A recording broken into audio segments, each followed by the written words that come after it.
Good morning, friends. At present, we are going to discuss a new poem. The title of the poem is Blind Deaf Fish.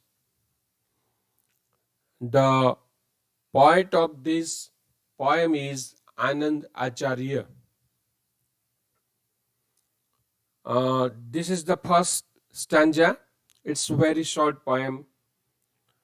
In a dark cave flows a dark river.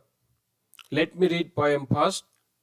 In a dark cave flows a dark river, and on its stony bank there sits a man, old as the sun, or older. And on its stony bank there sits a man old as the sun, or older, weaving a yarn of rainbow and humming a song. But the blind deaf fish that swim in the stream see neither yarn nor man, nor hear his everlasting song.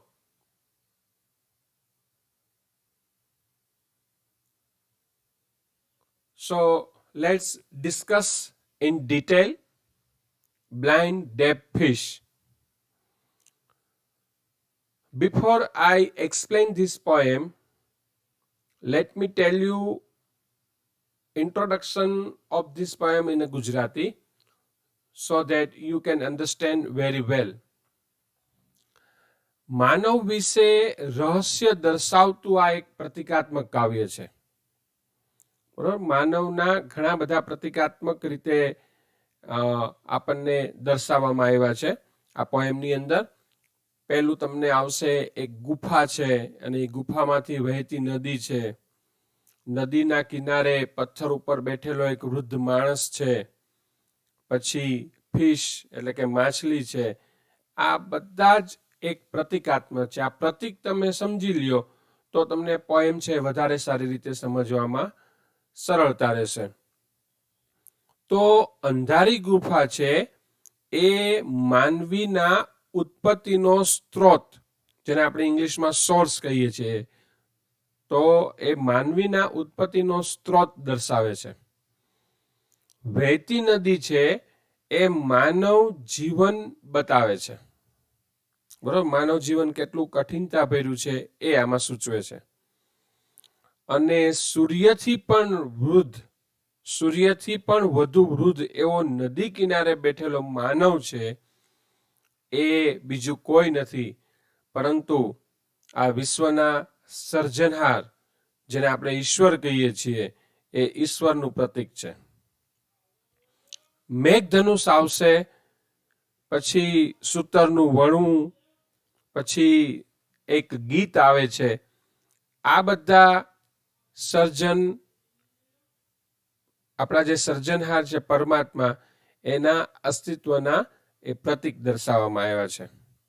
અને છેલ્લે ખૂબ જ અગત્યનું છે, નદીની અંદર જે તરતી માછલી છે એ આપણી માનવ જાતનું પ્રતીક છે. બરોબર, અને તમે જો ટાઇટલ જુઓ તો બ્લાઇન્ડ ડેફ ફિશ. બ્લાઇન્ડ એટલે અંધ અને ડેફ એટલે બહેરી. તો માછલી છે એ અંધ અને બહેરી છે. એનો મતલબ એમ થાય છે કે માનવ જાત છે એ પણ અંધ છે અને બહેરો છે. કારણ એ છે કે પરમાત્માની ઉપસ્થિતિથી આપણે સૌ અજાણ છીએ. ઈશ્વરની ઉપસ્થિતિનું આપણને ક્યાંય ખ્યાલ જ નથી.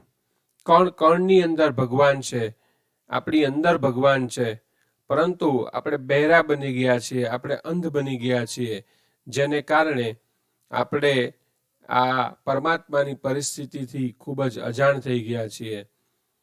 ઇન શોર્ટ, કવિ આ પોએમની અંદર એવું સૂચવવા માંગે છે કે માનવને પરમાત્માના અસ્તિત્વનો સતત ખ્યાલ હોવો જોઈએ, પણ આપણે દુનિયાની અંદર એટલા બધા બીજી બાબતોમાં આપણે ઇન્વોલ્વ થઈ ગયા છીએ કે જેને કારણે પરમાત્મા છે આપણને દેખાતો નથી. પરમાત્માની કોઈ વસ્તુ દેખાતી નથી, એનું સર્જન દેખાતું નથી, સર્જનહાર દેખાતું નથી, કોઈ વસ્તુ આપણને સંભળાતી નથી. હવે આપણે પોએમને સમજવા પ્રયત્ન કરીએ. આનંદ આચાર્ય છે એ એમના પોએટ છે, ઇન્ડિયન પોએટ છે. In a dark cave flows a dark river. એક અંધારી ગુફામાંથી એક કાળાશ પડતા કલરની એક નદી છે. ફ્લોઝ એટલે વહેવું. એ નદી વહી રહી છે. બરાબર, અગાઉ વાત થઈ એ મુજબ અહીંયા પણ જે અંધારી ગુફા છે એ માનવ ઉત્પત્તિનો સ્ત્રોત દર્શાવે છે, અને એમાંથી જે વહેતી નદી છે એ માનવ જીવનની વાત કરે છે. તો in a dark cave flows a dark river and on its stony bank. અને એમના પથરાળ કાંઠા ઉપર, બેંક એટલે નદી કાંઠો, બેંક ઓફ ધ રિવર એવો આપણે શબ્દ વાપરીએ છીએ. That sits a man. ત્યાં એક માણસ બેઠેલો છે. હવે એ માણસ કેવો છે? Old as the sun or older. તો એ માણસ બહુ વૃદ્ધ છે. એટલો બધો વૃદ્ધ છે, કદાચ સૂર્યથી પણ વૃદ્ધ છે. એટલે કે સૂર્ય પહેલા એનું અસ્તિત્વ આવી ગયેલું છે. એ પ્રકારનો માણસ છે. સ્વાભાવિક છે, હવે તમે સમજી ગયા છો, એ માણસ બીજું કોઈ નથી પરંતુ ઈશ્વર છે. તો and on a stony bank there sits a man old as the sun or older. A stony માટે બીજો ઇંગ્લિશ વર્ડ છે રોકી, અને બેંક માટે બીજો શબ્દ છે શોર. તો એ પથરાળ જે નદીનો કાંઠો છે, પથ્થર ઉપર એક વ્યક્તિ બેઠેલો છે, અને એ સૂર્યથી પણ વધારે વૃદ્ધ છે. અહીંયા તમને સમજાય એ માટે એક પ્રતિકાત્મક ચિત્ર આપવામાં આવ્યું છે. નદી છે, એમના કાંઠા ઉપર એક વૃદ્ધ માનવી બેઠે છે. And on its stony bank that sits a man. A man old as the sun or older. આ માણસ છે, આ વ્યક્તિ છે, એ આપણે જોયું કે પરમાત્મા છે. તો સ્વાભાવિક છે, પરમાત્માનું અસ્તિત્વ સૂર્ય પહેલા પણ હતું. એટલે અહીંયા શબ્દ વાપર્યું છે ઓર ઓલ્ડર. ઓલ્ડર ધ સન, સૂર્યથી પણ વૃદ્ધ, સૂર્યથી પણ જૂનો વ્યક્તિ છે. બરાબર, તો એ બીજું કોઈ નથી પરંતુ પરમાત્મા છે. હવે એ વ્યક્તિ શું કરે છે? Weaving a yarn of rainbow. કે જે એક સર્જન કરી રહ્યો છે. વીવ એટલે ગૂંથવું, વણવું. ગૂંથવું કરતા વણવું શબ્દ એના માટે પ્રોપર રહેશે. તો વિવિંગ અ યાર્ન એટલે થ્રેડ, ફાઈબર, જેને આપણે દોરો કહીએ છીએ આપણી ભાષામાં, ગુજરાતી ભાષામાં. વિવિંગ એટલે નીટિંગ. એ દોરાથી ગૂંથી રહ્યો છે. શું ગૂંથી રહ્યો છે? રેઇનબો. એટલે મેઘધનુષ. તો એ મેઘધનુષને સૂતરથી વણી રહ્યો છે. And humming a song. Humming માટે શબ્દ છે બઝિંગ. એનું ગુજરાતી કરવું હોય તો ગણગણવું એવો અર્થ થાય. ગુંજન કરવું અથવા તો ગણગણવું. તો એક ગીતને એ ગાઈ રહ્યો છે, ગણગણી રહ્યો છે. બરોબર શબ્દ સમજી લેજો. Weaving means knitting, yarn thread અથવા ફાઈબર, જેને ગુજરાતીમાં આપણે દોરો કહીએ છીએ. હમિંગ એટલે buzzing. Weaving a yarn of rainbow and humming a song. But the blind deaf fish that swims in the stream. But blind and deaf fish, જે અંધ અને બહેરી જે માછલી છે, કે જે સ્ટ્રીમ એટલે ઝરણું, અહીંયા નદી, એમાં જે તરી રહી છે, તો એ માછલીની વાત કરી છે. એના માટે બે વિશેષણ વાપરવામાં આવ્યા છે, બ્લાઇન્ડ એન્ડ ડેફ, જે અંધ છે અને બહેરી છે. Sea neither yearn nor man nor hear his everlasting song. આ જે ફિશ છે એને મેઘધનુષ દેખાતું નથી, એને માણસ પણ દેખાતો નથી, અને એ માણસના ગીત છે જે એવરલાસ્ટિંગનું ગુજરાતી સાથે શાશ્વત, નેવર એન્ડિંગ, જેનો ક્યારેય અંત નથી એવા શાશ્વત જે ગીત છે, બરાબર, ઈશ્વરનું જે સર્જન છે એને આ માણસ છે એ નથી સાંભળી શકતો.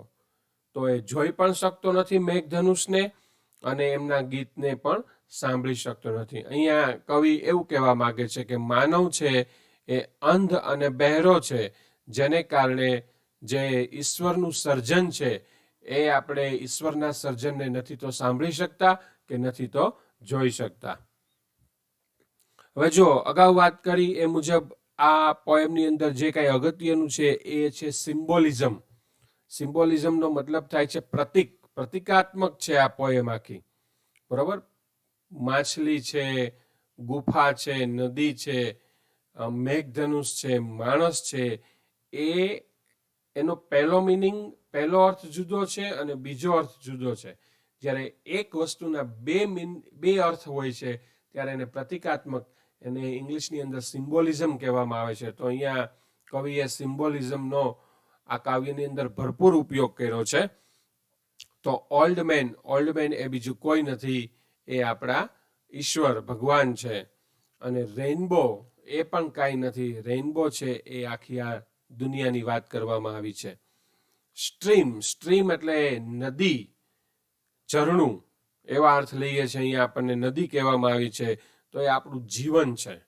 આપણું જીવન છે એ નદીની જેમ વહેતું હોય છે. અને એ જીવનની અંદર ફિશ એટલે કે માછલી છે એ આપણે છીએ, માનવજાત છે. પણ ટાઇટલ જે પોએમનું છે બ્લાઇન્ડ એન્ડ ડેફ ફિશ, તો માનવજાત અંધ થઈ ગઈ છે, કાંઈ દેખાતું નથી, કાંઈ જોઈ શકતી નથી. અને ડેફ એટલે કે બહેરી થઈ ગઈ છે, એને કાંઈ સંભળાતું નથી. ઇન શોર્ટ, ઈશ્વરનું જે કાંઈ સર્જન છે એને આપણે જોઈ શકતા નથી, ઈશ્વરના સર્જનને આપણે સાંભળી શકતા નથી. આપણે કાંઈ બીજી જ પ્રવૃત્તિની અંદર આપણે પડ્યા છીએ. તો અહીંયા આ વસ્તુને ખાસ ધ્યાનમાં રાખવાની છે. કવિ આ પોએમની અંદર એક જ મેસેજ આપે છે કે માનવને ઈશ્વરના અસ્તિત્વનો ખ્યાલ હોવો જોઈએ. પરંતુ આપણે સંસારમાં, આપણે દુનિયાની અંદર એટલા બધા રચ્યા પચ્યા છીએ કે જેને કારણે આપણે અંધ થઈ ગયા છીએ, આપણે બહેરા થઈ ગયા છીએ, અને આપણને ઈશ્વરનું છે સર્જન છે એ દેખાતું નથી. તો આ પોએમને તમે ફરી વાર સમજવા પ્રયત્ન કરજો. ખૂબ જ નાની પોએમ છે, it's very short poem but full of symbolism. એની અંદર ઘણા બધા પ્રતીક છે. આ પ્રતીક તમે સમજી લેશો તો તમને ખૂબ જ સારી રીતે આ પોએમ સમજાઈ જશે. આના પછીના લેક્ચરમાં આપણે આ પોએમનું કોમ્પ્રિહેન્શન કરીશું. Thank you very much.